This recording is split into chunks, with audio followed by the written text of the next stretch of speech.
What if I told you that the moment you stop texting her is the moment she starts really thinking about you? That the silence you create isn't emptiness, it's a canvas where her mind paints possibilities of who you are. Most guys obsess over what to say in their messages, when it's what you don't say that truly shifts the power. Today, I'm breaking down the 5 psychological shifts that happen in her mind when you put down your phone and step away from the conversation. This isn't about playing games. It's about understanding the natural rhythm of attraction and how space creates value.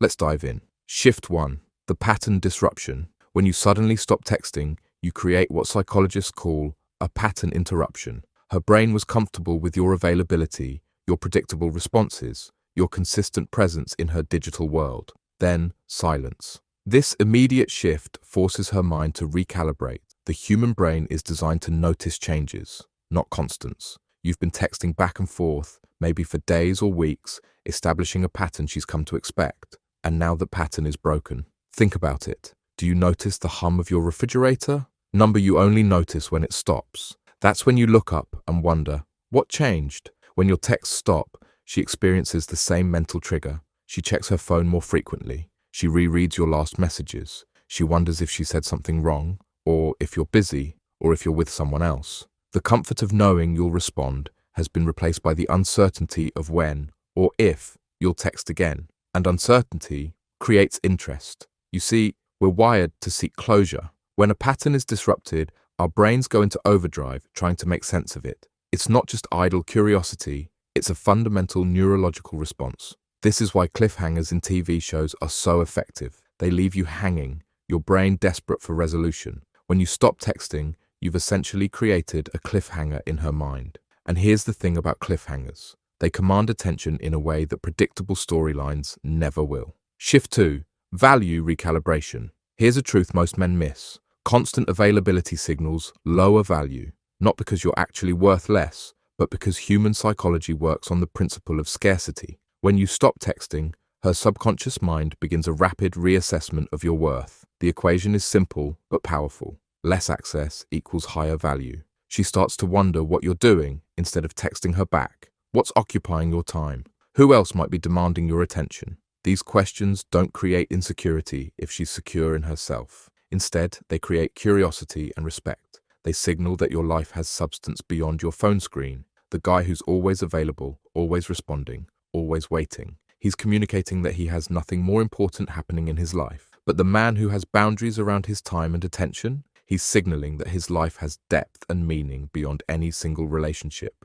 And that's magnetic. Think about it in economic terms. When something is always available, its perceived value decreases. When supply is limited, demand increases. Your attention is a currency, and its value fluctuates based on how freely you give it away. This isn't manipulation. It's a reflection of your actual priorities. A man who is continuously available for texting is demonstrating, through his actions, that responding to messages is his highest priority. Is that really the message you want to send? Shift 3. The mental investment spike. When you're actively texting, she's responding to you. But when you stop texting, she starts thinking about you. This is a crucial difference. Responding is reactive. Thinking is proactive. One requires minimal mental energy, the other consumes it. During this silence, she's not just wondering where you are. She's analyzing your previous interactions. She's remembering things you've said. She's imagining scenarios about your day. Every minute she spends thinking about you is an investment of her mental energy.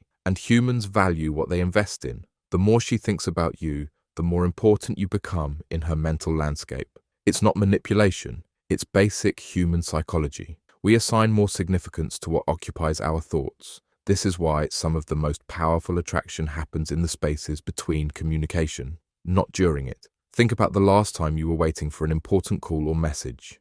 How much mental real estate did that anticipated communication occupy? How many times did you check your phone? How often did thoughts of that person or situation intrude on your other activities? That's the power of mental investment. And when you stop texting, you trigger exactly this kind of focused attention. This mental investment doesn't just make her think about you more, it actually deepens the neural pathways associated with you in her brain. The more she thinks about you, the more firmly you become established in her mind. Shift 4. The curiosity feedback loop. Curiosity is one of the most underrated forces in attraction. When you stop texting, you trigger what behavioral scientists call an information gap. She knows something about you, but suddenly realizes there's more she doesn't know. This gap creates a subtle tension in her mind, a tension that can only be resolved by learning more about you. Think about the last great TV show you binge-watched. What kept you clicking next episode at 2 a.m.? Curiosity, the need to know what happens next. When you stop texting, you create that same compelling narrative tension. She doesn't know what the next episode of your interaction will contain, and that uncertainty is addictive. Her mind begins creating possible scenarios to fill that gap. She starts paying attention to details about you she might have overlooked before.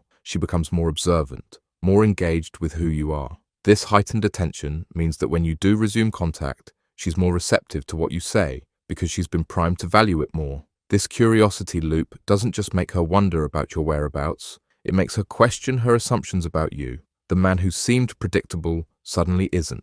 The person she thought she had figured out now contains mysteries, and mystery is the lifeblood of attraction. When everything is known, interest fades, but introduce an element of the unknown, and suddenly you become fascinating again. The most attractive quality isn't being good-looking or wealthy or even particularly charming. It's being slightly unpredictable in a world where most people are entirely too predictable. Shift 5. The self-reflection mirror. This is perhaps the most powerful shift of all. When you stop texting her, you create space for her to examine her own feelings about you.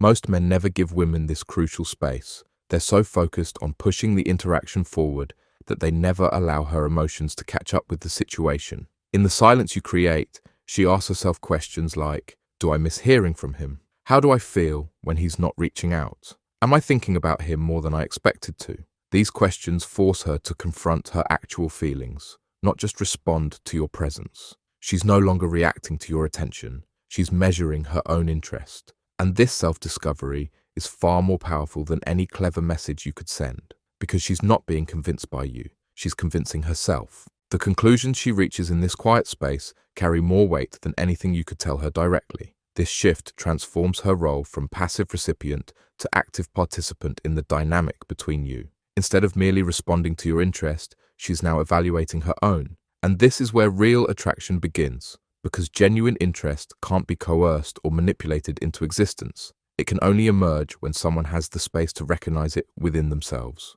By stepping back, you're not diminishing your presence in her life. You're actually giving her the opportunity to realize how much she values that presence. And that realization will be far more meaningful coming from within her than from any external source. Now, here's where most men get it wrong. They stop texting and then never return, or they cave and come back too soon before these psychological shifts have fully taken effect. The true power comes not just from the silence, but from the return after that silence. When you do reach out again, do it with purpose and confidence. Don't apologize for the gap. Don't explain your absence unless directly asked. And even then, keep it simple. Your return should feel like a continuation, not a reconnection, like you've been living your life fully and are now choosing to include her in it again. This communicates that your value hasn't changed in her absence. If anything, it's increased. Think of it like a musician who knows the power of the pause. The most moving moments in music often come not from the notes played, but from the strategic silence between them. That silence gives weight and meaning to the notes that follow. Your return message carries more weight because of the space that preceded it. And here's the key. When you do return, don't compensate for your absence with excessive enthusiasm or attention. Return with the same confidence and measured interest you had before. This confirms that your absence wasn't about her. It was simply about you living your life. And that's exactly the message you want to send. Now, I need to emphasize something important. This isn't about playing games. It's not about manipulating someone's emotions or creating artificial scarcity. The most attractive version of this dynamic happens naturally when a man is genuinely engaged in his purpose, his passions, and the full spectrum of his life. When you stop texting because you're immersed in your work, your growth, your mission, that authentic purpose is felt. It resonates in a way that deliberate tactics never will. Women are intuitive. They can sense the difference between a man who's busy building his life and one who's just pretending to be unavailable.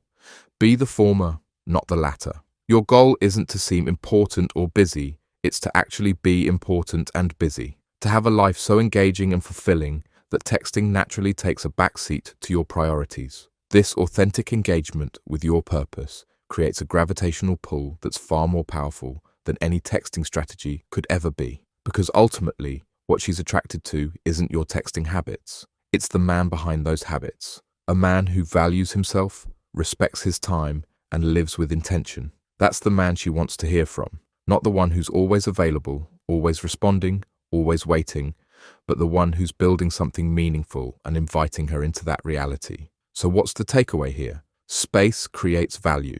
Silence creates thought. Absence creates presence in her mind. When you stop texting, you're not disappearing from her world. You're often becoming more significant in it. This isn't about becoming unresponsive or distant. It's about understanding that constant digital availability diminishes the natural tension that makes attraction thrive. The next time you feel that urge to keep the conversation going at all costs, to fill every silence, to respond the moment you see those 3 dots appear, remember that sometimes the most powerful message you can send is no message at all. Because when you stop texting, that's when she really starts thinking. And ultimately, that's what you want. Not just her attention, but her thoughts. Not just her responses, but her curiosity. Not just her presence in your digital world, but your presence in her mental one. That's real connection. And it starts with knowing when to put the phone down,